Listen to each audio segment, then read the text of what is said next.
বিসমিল্লাহির রহমানির রহিম। সুপ্রিয় দর্শক, আমরা আজকে চলে আসছি মফিজ কাকার ধান চাষ দেখাতে। কাকা ভালো আছেন? হ্যাঁ ভালো।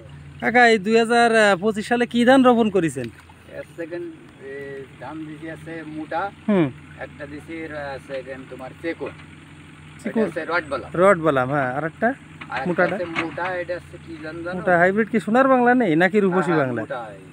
ও, তো কোনো সার বীজ কি সরকারিভাবে পাইছেন ফ্রি? না, উপজেলাতে যে কৃষি অফিসার ইনুস ভাই দিয়ে পাওনি না? না না পাইনি এখন তো কোনো বছর পাওনি। আমার তো জানা মতে অনেকদিন ধান চাষ করতেছো, এক প্যাকেটও দিনই না? না পাইনি। বীজ, সার, তেল এগুলো কিছু দিন? ও, তা আসলে ইনুস ভাইরে আমি অবশ্যই বলবানি উপজেলা পর্যায়ে যে কৃষি অফিসার অলিয়ারের পরে ইনুস ভাই আসছে।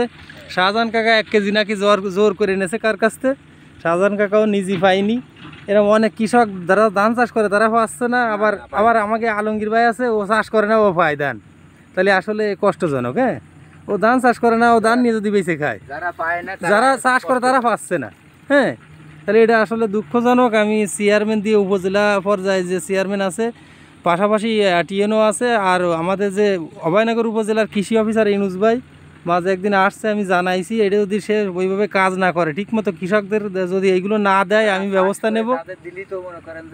হ্যাঁ, আর আমরা চাষ করি, অরিজিনাল কৃষকরা পাচ্ছে না, এই তো ওই সেই জন্য আমি 1 বিঘা জমি, হ্যাঁ ঠিক আছে, টোটাল 4 বিঘা জমি আছে, সবই তো মনে করে যে সবাই কৃষক। হ্যাঁ, সবাই কৃষক, কিন্তু কেউ পাইনি, তাই তো? না।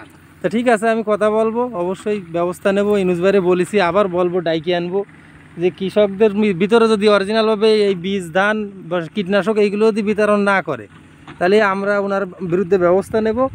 দর্শক, আমরা দেখাছিলাম মফিজ কাকার ধান চাষ। আসলে তার মনে অবশ্যই ক্ষোভ থেকে যায় যে কৃষি অফিসাররা যে ধান বীজগুলো দেয় অরিজিনাল কৃষকদের দেয় না, অন্য অন্য জায়গায় আত্মীয়করণ করে দিয়ে দেয়, যার কারণে ক্ষতি হচ্ছে। এই বীজ কিনা বীজ লাগাইছি, এই ধান লাগাইছি আছে কিনা বীজ, হ্যাঁ আর কিনতেছি, হ্যাঁ সবই কিনা, সবই কিনে আসলে তো সে ধান সময় মতো যায়, 1000 টাকা বেচলেও সে টাকা উঠতেছে না, যত খরচ হচ্ছে।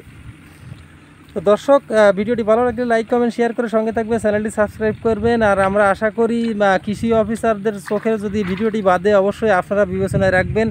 সরকারিভাবে আপনারা যে বীজ দেন, দেরিতে দেন, 1 কৃষকদের কমপ্লেন আছে, 2 আসছে অরিজিনাল কৃষকদের আপনারা ধান দেন না, বীজ দেন না, সার দেন না, দেন আত্মীয়করণ করে। অন্য অন্য মেম্বার চেয়ারম্যান যতই বলুক না কেন, কিন্তু আপনারা কৃষি অফিসার উপজেলা পর্যায়ে যারা আছেন, আপনাদের কর্তব্য অরিজিনাল কৃষকদের কাছে আইসে লিস্ট করে যাচাই বাছাই করে ভর্তুকিগুলো প্রদান করা, নইলে এর বিরুদ্ধে আমরা ব্যবস্থা নেব, তখন হিতে বিপরীত ঘটবে।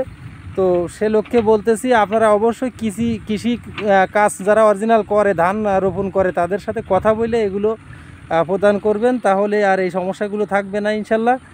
তো সবাই ভিডিওটি ভালো লাগে লাইক, কমেন্ট, শেয়ার করে সঙ্গে থাকুন। আজকের মতো বিদায় নিচ্ছি, ভালো থাকুন, আল্লাহ হাফেজ।